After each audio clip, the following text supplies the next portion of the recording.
ആലുവ തോട്ടക്കാട്ടുകരയിൽ മോഷണം നടന്ന വീട്ടിൽ പ്രതിയെ എത്തിച്ച് തെളിവെടുപ്പ് നടത്തി. കുപ്രസിദ്ധ മോഷ്ടാവ് കണ്ണൂർ തളിപ്പറമ്പ് സ്വദേശി ഷാജഹാനെയാണ് പോലീസ് തെളിവെടുപ്പിനായി എത്തിച്ചത്. തുറന്നുകിടന്ന ജനൽ വഴി വാതിൽ തുറന്ന് അകത്ത് കയറിയാണ് സ്വർണം മോഷ്ടിച്ചതെന്ന് ഇയാൾ പോലീസിനോട് സമ്മതിച്ചു.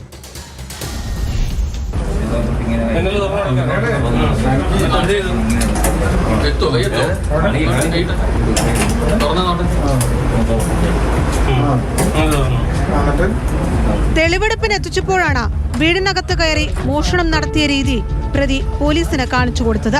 വീടിന്റെ ജനല് തുറന്നു കിടന്നതിനാൽ എളുപ്പത്തിൽ വീടിനകത്തേക്ക് കയറാൻ പറ്റിയെന്നായിരുന്നു പ്രതിയുടെ വിശദീകരണം.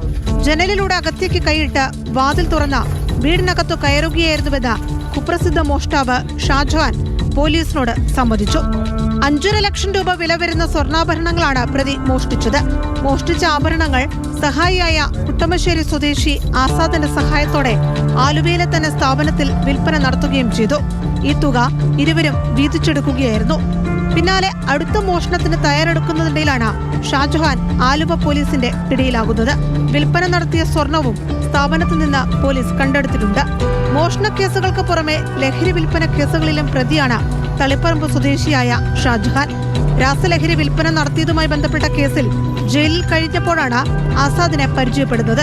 പിന്നീട് ഇരുവരും ചേർന്ന് തോട്ടക്കാട്ടുകരയിലെ മോഷണം പ്ലാൻ ചെയ്ത് നടപ്പിലാക്കുകയായിരുന്നു.